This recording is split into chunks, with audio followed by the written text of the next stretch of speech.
Live from the offices of Great River Investments in the beautiful city of Burlington, Iowa, this is the Marvin Knows Finances Show. I am your host, Marvin Thomson, your certified financial planner, and joining me today is Joel Jolan of Jolan Media in West Burlington, Iowa, and Todd Slatke, CPA, and my teammate here at Great River Investments. Thank you for taking a few minutes out of your day to listen in, and as always, for all you listeners on Google Podcasts and Spotify, don't forget to click the subscribe button.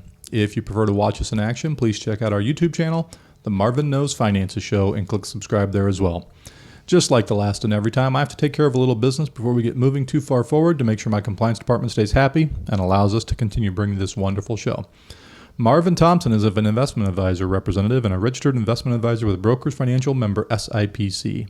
Opinions expressed in this program do not necessarily reflect those of Brokers Financial. The topics discussed and opinions given are not intended to address the specific needs of any listener. Great River Investments, LLC does not offer tax or legal advice. Listeners are encouraged to discuss their financial needs with the appropriate professionals regarding your individual circumstances. So, gentlemen, today we're talking about kids and money. All right. As we were talking before the show started, we got them all over the place in age range. Yeah, that's right. So, our question of the week this week: when should I start giving my child an allowance, and how much should it be? Great question. Great question. I love that question. I'm glad it was given to us. So, what's everybody's thoughts on this? We have two kids and they're adults now, and we were never allowance people. We just thought And they hate you for that. They probably do. They probably do. They did find ways to earn some money mowing grass and babysitting and taking care of dogs when people were out of town, that kind of thing. But it wasn't like some kind of moral hate of the allowance concept, but we just didn't do it. That's perfect. What about you, Joe? Yeah, my kids range from 6 to 15, and we're kind of in that same boat. We don't have allowances either. We live on a small acreage that allows them to get outside and force them outside. So we have chickens. Each kid kind of ran through the whole chicken chores and collect eggs and sell them. Chicken chores. Chicken chores. And there's a sales aspect of it too, and but other things too. I mean, we don't. But the idea of allowance is not we. Yeah. No, we were totally the opposite. We actually gave our kids an allowance. Oh, but great. How'd it work? Well, it's one of those things where when they come to you on Friday and says, "Where's my allowance?" you kind of start wondering, "Hey, am I doing something wrong with it?" Very seldom happen, but they might need to go to a movie or whatever. But we live on a farm too, so the kids always knew that if they wanted extra money above and beyond the allowance, then they can always go out and cut brush or work with cattle or do chicken chores. Yeah. In our case too, and it worked out pretty good. Yeah. Yeah. So, we do the same thing where we don't necessarily give an allowance, but if we were to talk about the other side of it, well, what are some things as parents that you do? There's some things that we just kind of understand that we cover, whether it's something at school. I know some people on the allowance side, they give an allowance but that's it. If something comes up, it's all on them to manage that. And so we don't necessarily give allowance, but there's also times between my wife and I where we discuss, well, as a parent, this is something that we're going to cover. But then just like you had mentioned, if there's other projects outside that's kind of above and beyond the duties of living at home, then we give them some money that way. So our allowance is based on the fact that there's a set amount of things that they have to do every week. Okay, so first thing is in the morning, the bed better be made before you leave for school. Dad doesn't want to come home for lunch and see that bed not made, because that's a bad thing. Okay, Natalie would have to clean her own bathroom as an example. She makes the messes, she can clean it up. Travis has to take the garbage can out to the road. Those are the sorts of things that we gave them an allowance for. Right. So there was some expectations on that. I think more and more parents are kind of moving away from the traditional allowance of saying, here's $5, here's $20, here's whatever amount you're given on a weekly basis just because you're my child. I think it comes with a set of expectations now. Right. And, on the Ramsey Show, which we always talk about in this program, is, there are people out there with job charts. Yes. Like we're going to put away the dishes. That's worth $2. And the kids then kind of become responsible for their own quote unquote commission, so to speak. Yes. They go out and they eat what they kill. That's a good concept to teach children from a very early age on. Yes. Work turns into Income. Yeah. Work turns into income. It's ingrained in them very early on. And I just love that concept. So it sounds like in all of our cases, all the kids were able to earn extra monies if they wanted to do it and so forth, which is perfect. So one thing I think we would all agree on is nowadays kids have literally figured out ways to earn monies in amazing ways. I'm still flabbergasted by the fact that people can make money just doing TikTok videos. Yeah. Young kids making lots of money, YouTube videos, things like that. The more subscribers, the more money they get. So we would always say, encourage the kids to be creative when it comes to jobs. Not everybody's going to become a YouTube star or a TikTok star, but around the house. My niece, it's funny, my niece is into something called Roblox. That's some sort of gaming thing. I'm not even sure what it is. But she went to her dad the other night, and she's like, Daddy, if I massage your hand for 20 minutes, can I have $5? And my brother's like, yeah, absolutely. So like a half an hour later, she gets her $5 and she's floating on cloud nine. So it's kind of cool to encourage the kids to be creative when it comes to money. And like it was mentioned a few minutes ago, it does teach them at an early age that work equates to money equates to things they want. Okay. And that really brings us up to the next thing is when kids get money, what do you teach them to do with it? Okay. And you got to be real careful because you can't be an insane parent who says, you never spend your money. These kids work for that money. They have to have the ability to earn it and spend it flexibly and do their things. So we try to teach them to do 3 things with their money. Okay. And the percentages will vary based on people, and your percentages may have been different and so forth. But we want, first of all, to teach them to save some of it. If the kids got $20, our hope was that they're putting away $5 to $10 of that just in their little bank account at home for a rainy day kind of thing. And, everybody may be different on that. But, nowadays what I'm seeing is my kids are already natural savers.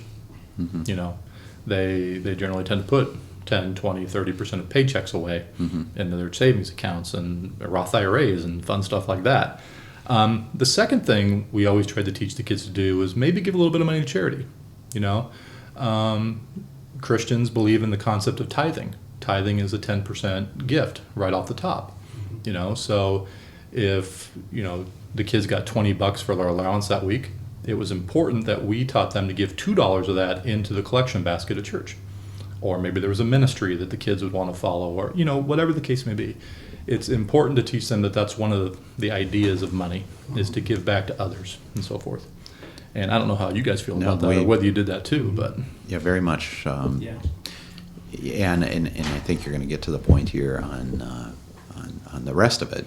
What do you do with the rest of it, and kind of spending and enjoyment. But it can become kind of a balancing point, though, too. I mean, you can create a super saver, which maybe not a terrible thing, but maybe through life somebody might have a problem with it's like I can never spend money on myself because Dad always instructed that I had to save everything or give it to charity. And I don't think that's too much of a problem in this world, but it can happen. But it does happen. Yeah. And that really does bring up the third thing is you got to encourage your kids to spend the money. Take that money and go out and go to the movies or go bowling or buy yourself a video game. It's super important that it's one of the 3 phases of teaching the kids about money is we want to save some of it, we want to give some to charity, and we want to spend it, and the spending is the reward for the hard work you did. Okay, those 3 categories, they carry through life. They carry through life. I mean, the spending becomes different things. It's more than movies and video games. At 16, at 36, it's home mortgage and insurance payments and going out for a drink. Yeah, going out for a drink. Exactly right. Pop. A pop. A pop. Yeah, right. Nice try. Sell that. All right, so in stressing this once again, please don't become crazy with your 5-year-old in terms of what they do with their money, okay? You can literally ruin a child, help a child, but ruin a child by being too focused on one of those 3 areas and in terms of the monies. So, but as they get older, let's talk about what we call the firsts, okay? There are firsts all along a person's life that need to be addressed, and the importance of the money that goes along with it. So one of the very first things is the first savings, the first checking account. Okay. Now, a lot of banks will have what's called junior savings accounts where they actually will pay children a little bit higher rate of interest just for the concept of getting them used to saving money and so forth. Right. I love this idea. Some of them are set up through the schools. Some of them are set up through the schools. It's Right. like we have a local bank here in town that has a school program that runs mainly through the district and actually surrounding districts as well. And I don't know what the amounts are, but I think the kids can deposit up to $20 per week or something like that into their school savings accounts. Well, they even have a feature where I think for every deposit they deposit $1 also. Oh, Just well, there you go. to kind of encourage them to make deposits into their Yep. account as well. Yep. And I don't know what the rules are. I mean, not the rules, what the specifics are, but they kind of like that idea. Oh, I just make a deposit and I get $1. You know. Yeah. Yep.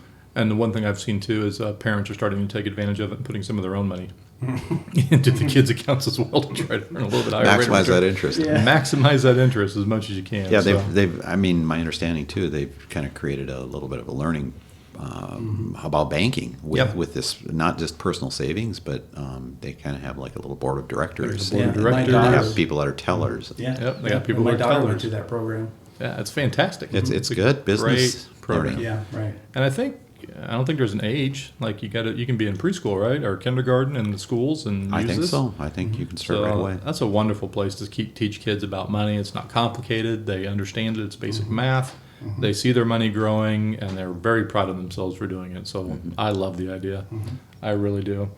This next one is one that makes me smile because, man, there were some battles in our house. But it's the first cell phone. This is tough. I still have my first cell phone. It's Of course a you do. bag phone. It's a Motorola bag He phone. probably still uses Doesn't it. work very, very well. But Yeah, this is a topic that the first cell phone. First cell phone. How about you? I mean, your kids are older, so you 7th grade.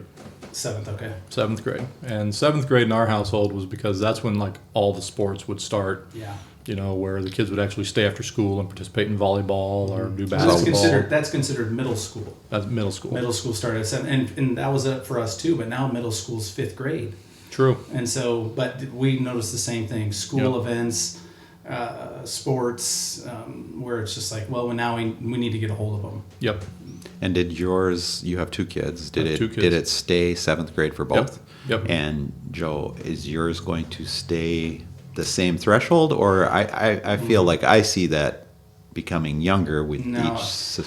If I could, I would have pushed it. I would have pushed it even later. Yeah. But I know we noticed middle school.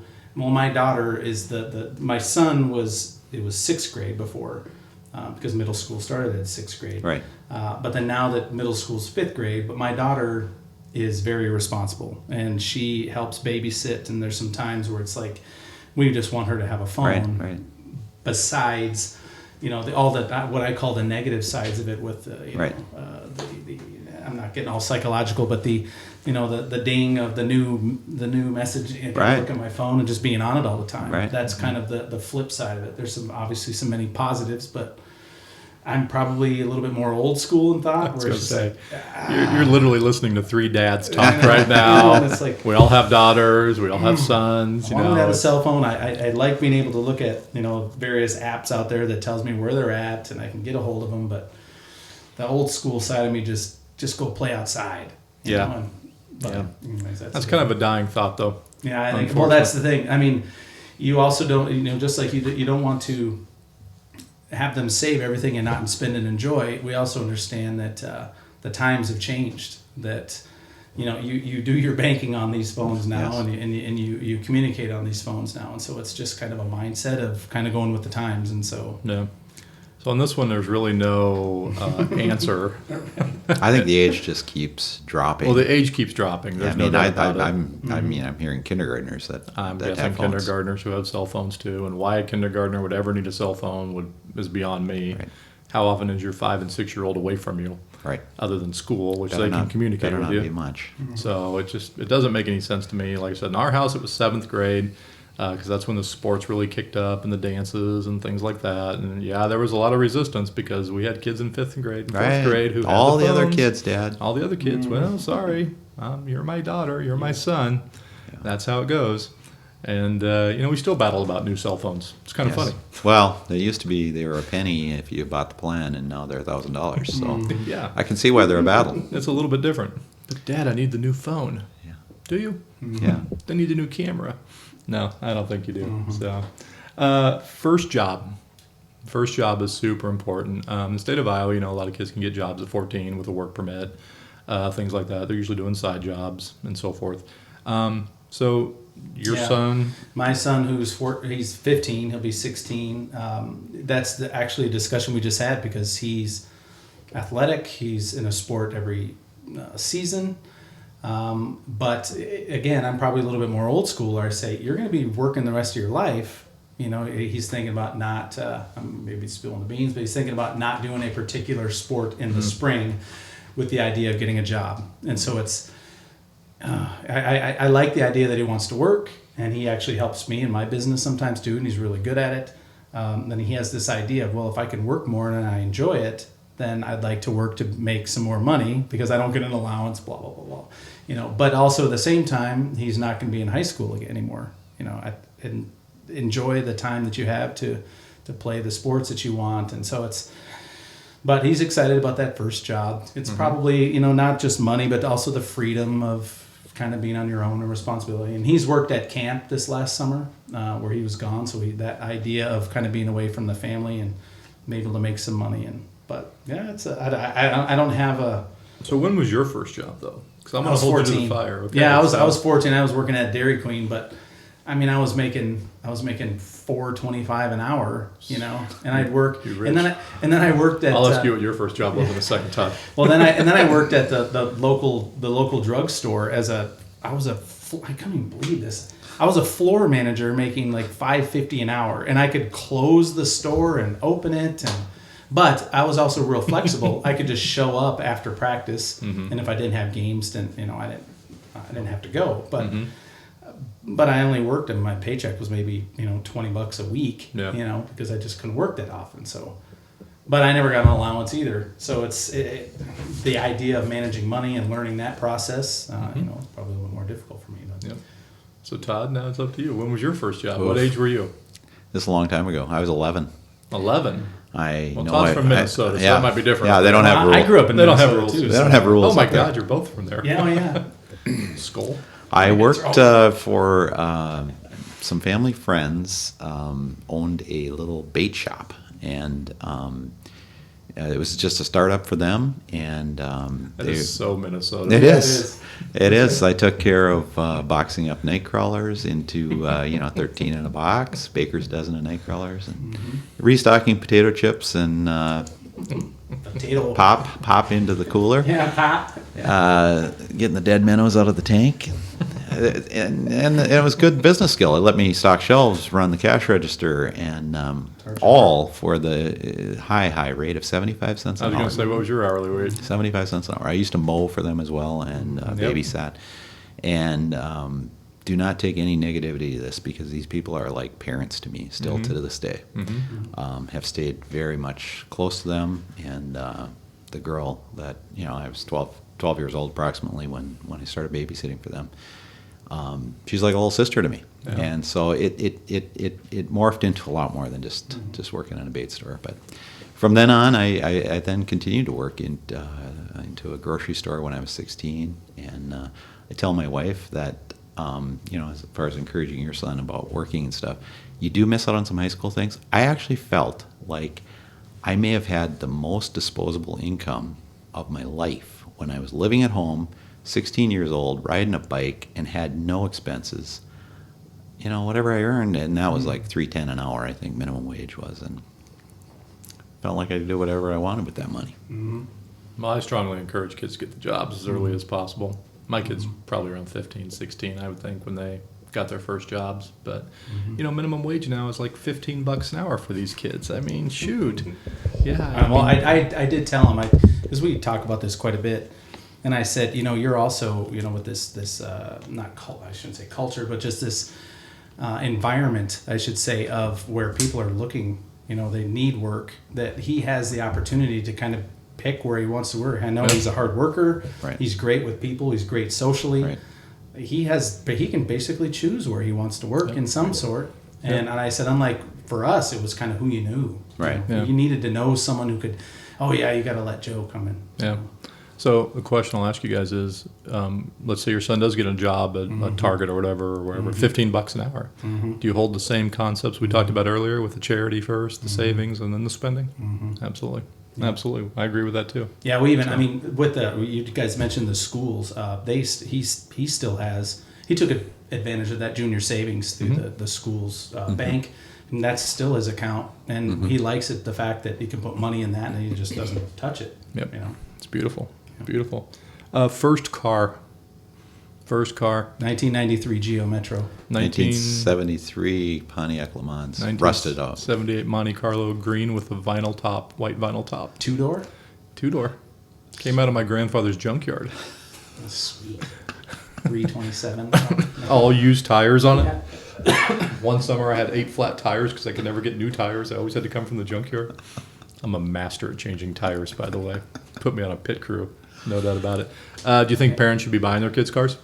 Well, it's a tough one. Yeah, it is a tough. Where my son's going through ours, it was kind of a pay half kind of thing. Because I mean, the other side of it is, you know, we live in West Burlington, and he's school downtown, and he's in all those sports. Guess who's going to pick him up if he doesn't have a car? You know. I think parents actually get sick and tired of picking up their kids, so they'd almost rather just go out and buy their kids a car. Yeah, yeah. And then he'll also help hauling kids around. So yeah, we no more than one kid in the car though. Yeah, I guess we provided our kids cars. They were not new cars in any way. One was one that I had driven for quite a while, and that became my daughter's first car. And then my son, we actually did buy a car, and when he was like 15, it was like a used rental car, had quite a bit of miles on it, and it really turned out well because it really wasn't that expensive a car. And our goal was, you know, if he can start with this car at 16, and it can get him through college, and if it's complete junk at 22, we won the game. Yeah. And he continued driving it for another 3 years after college was done. He traded in. They gave him like $3,000 for it, and it's like, wow, we chalked that one up to a win. That's a win. Yeah, and they took good care of them. So yeah, it's a responsibility thing. You know, it becomes a kind of this is a possession that I want to be proud of, take care of it. There's some good learning there too. Yeah, we gave our kids cars too. Natalie got the hand-me-down car at first, and then she got a new one, and then Travis got a used one. And we've talked to Travis about the possibility of trading in his car for something new. He's like, nope, I like my car. It's perfect for me. I don't need anything different. Yeah. The funny thing though with my older child Natalie is she's really become to think of this as her car. Like, she's never paid anything for it, right? You know, but it's her car. Right. So, Dad, I want to buy a new car. Well, okay, what are you going to use for trade-in? Your car? No. I don't know. Is that how that's going to work? That's still my car. It's still my car. You know, it belongs to me. So, first cars, I mean, that's a hard one. You know, there's a lot of people out there who maybe can't afford to buy the cars for the kids, and you know, there's always used cars you can go out and work on as a project together with kids and things like that. That's the route you went. Yeah. Yeah. So I mean, we found an old Jeep Wrangler. It's $3,000, and he loves it. And you know, he's going to pay half, but he's also showing him how to change things out. And it's kind of the concept. It's pretty cool. It's pretty cool. Moving out and the first home. You guys. You can't be part of this discussion yet. So hopefully not yet. Yeah. Hopefully he's not ready to move out yet. I'm sure he is. But. So I'm actually going through this right now. So I'll kind of take the lead on this moving out thing. You know, so Travis is now in the Army. So he's not technically moved out, but I don't ever expect him to be living at home again just for visits and things like that.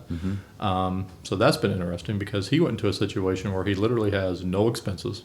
Everything's taken care of for him, room, board. He did have to buy his own uniforms, just miscellaneous spending and stuff like that. Natalie, on the other hand, is still living at home for probably at least another year, maybe longer.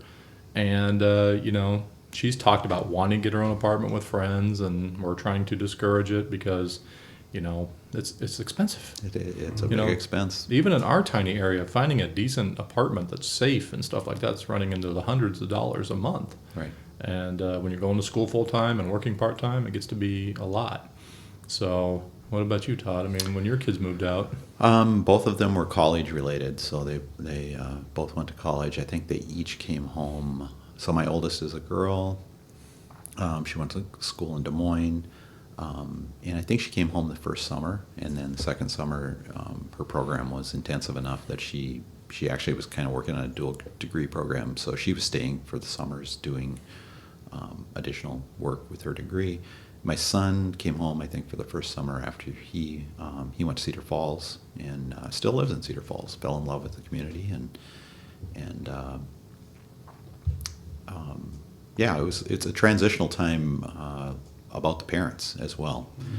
Big transition, you're never done being a parent. So just the fact they're moving away does not equate to, well, I'm free from this parenting job at all. It may actually become more intense during the college years, we found. And we just try to be really involved in their lives, but not overshadowing or burdening their lives. I don't know if we have a good balance on that or not, but something we just listened to this week was really kind of ties into this very well, but it was a podcast about, it was a sermon out of Cedar Falls, and the lady that did it, it was on this adult relationship or parents' relationship with their adult children, and she did a really great job, but she really talked in terms of, you got to make the transition. It's a transition for them, it's a transition for you as well, and there's going to be hiccups along the way, and you get too involved. But one of her key points was, don't give advice, and even if they ask you for advice, let them ask 10 times before you are willing to give any advice. It's a smart move. I immediately start thinking of my dad. Like, I'm talking about something, but I've done it this way. Right. No. Yeah. Don't be telling me that. Yeah. Yeah, if you start the sentence with what a person should do, you've already lost that battle. Yeah. And, kind of tying this back to money, I don't think it ever changes with children.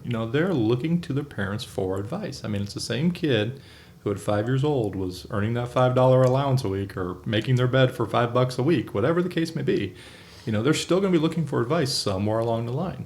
I've talked before about how I've got my kids contributing to certain things, and Todd and I have had conversations about, his children, both very successful. They're talking to him about their money. They do ask questions. They do want to know about what's going on. They sometimes want your opinion. Right. I mean, they got to ask 10 times to get it. But. Right. They just as soon avoid making mistakes. So if they, I mean, everybody should learn from others. And if you can avoid making some painful mistakes or costly mistakes, then all the better to you. Yep. So the last one on the list of first is the first home. Now, neither one of my kids have this. Joe's kids don't have it, but Todd's does have it. And I'll relate back to my first home, too. Yeah. Scary time. Yeah. I was actually living in Chicago when I bought my first house, and the house was maybe $103,000, which nowadays is nothing. Yeah. It was kind of a nothing house, but, it was scary. There's some serious emotions in that. And I had to turn to my parents for advice and guidance, and, their first question is, can you afford it? Is it a safe area? Things like that. Yeah. How did you deal with it with your kids, Todd? Well, I mean, it's turned out to be a success. My youngest, who's a boy in Cedar Falls, he was renting a house. So he'd lived in the dorms a little bit, and then he had an apartment with some guys, 4 guys together. And then they got this house together, these 4 guys. So he's in this house. He's a pretty responsible kid, and they're each making $300 a month each rent to the landlord. So whatever that is, $1,200 a month. And he got to be kind of friendly with the landlord from the standpoint of, some repairs, things. And this guy was an older guy, and he told my son, he said, I'm at an age where I'm thinking about downsizing some of these properties that I have. I have several throughout the college town there, basically. And Andrew was like, he's kind of entrepreneurial, and he's kind of like, well, maybe I should buy this house. And he started talking to me about it. Maybe I should buy this house and keep my roommates, and they're going to help me make this payment, And ultimately, it came together. He got the financing he actually financed it through our banking here is in Burlington, but even though it was in Burlington, he financed it here. And I was able to help him with that and some of the process and paperwork, but it was a great learning experience for him, and it worked out really well. For 2 years, he had 3 other guys helping him make this payment, and he kept doing his regular rent. So he kind of really worked down that principle. And since then, now once he got married, it's time for the roommates to move out. And so he and his wife, who are in the same house now, they're doing great, home improvement projects to it. And we help a little bit, but he really, you talk about YouTube videos and learning ability on the internet. He's doing stuff that he did not learn from me in carpentry and construction. And they've really done a nice job of really awesome. really improving it. And so awesome. they're building value by doing that work themselves. Yep. I love it. It's turned out great. I love it. So, Joe, are any of your kids taking any personal finance classes in school yet? Because I know our local high school does offer personal finance classes. Not at this point, I believe. Not yet? Okay. Well, that's one thing I was going to actually give kudos to the education system about, is they're finally teaching kids some basics about money. And I think it's really one of the more popular classes, to be honest with you, because kids have an interest in learning about it. Yeah. And, if you're listening to this and you got children, they're high school age, ask them. Ask them if they're taking any of these classes. There It's are private you'll corporations. Use your whole life. Yeah, you'll use it your whole life, I don't know if they even teach how to balance a checkbook anymore, but they kind of teach you what money is and what money does, and it's pretty great. I mean, I love going to talk to the local finance classes. I think it's fantastic. Just a side note there with my son, who I was just telling about the house. But so when he was in 9th grade, I was a big Ramsey listener on the radio, and he had band every other day early. So like 7 in the morning, he needed to be there. And I was, I'd get him there, and then I'd go to work. And so I'd listen to this, either podcast or just it was podcast, so I could control the time. But listen to Ramsey every day. Or actually, the deal was I was going through the class, so I had the CDs. That was it. So I was listening to the whole CD series, Financial Peace University. And, I thought he was half asleep, I mean, who isn't at 7 in the morning? And so every other day he was with me listening to this series of stuff, and I wasn't doing it like this is a big teaching moment. But what I found out is that it is a big teaching moment. I mean, there was some absorption going on there. And to the point where, a few years later, when he was doing this when he was 15, 16 years old, listening to this with me. And then he's 22 or 24 years old, and we're doing something together. And he's like, gee, Dad, Dave Ramsey wouldn't do it that way. So he's second guessing. He's kind of putting me back on the program and basically saying, I love it. Dave wouldn't do it that way. I love that. That's great. Yeah, huge fan of the Ramsey shows we've talked about before, and it's funny now because you like your son. It's the children of the people who were listening to him way back when that are now listening to him, and it's like a generational millionaire thing. Yeah. They understand the concept from an early age on, so. That's just another avenue, folks. If you want to start talking to your kids about money, there's a lot of great resources through Mr. Ramsey's programs, and strongly encourage you to purchase his products and stuff. So, all right. So, bottom line, it's important to talk to your children about money and guide them to a realistic and profitable future. Once again, make sure it's age appropriate. Your discussions, you don't be talking about your 5-year-olds about investing in the stock market, things like that. And you just work with them. It's a process. And a lot of adults out there who can't handle money, but it's amazing how many kids nowadays can. So it's a wonderful thing. So my heartfelt thanks goes out to all of you for listening today, and as usual, a special thanks to Joe Jolen and Todd Slatke for joining me today. We want to hear from you. Don't forget about that. Please reach out to me by either giving me a call at 319-576-2264 or visiting our newly designed website at www.greatriverinvestments.com. Go to that contact section of the website and get a hold of us, please. I or a member of my team will be in touch with you shortly to discuss our next steps together. Thank you again for listening to the Marvin Knows Finances Show. This is Marvin Thomson, your certified financial planner. Have a great day.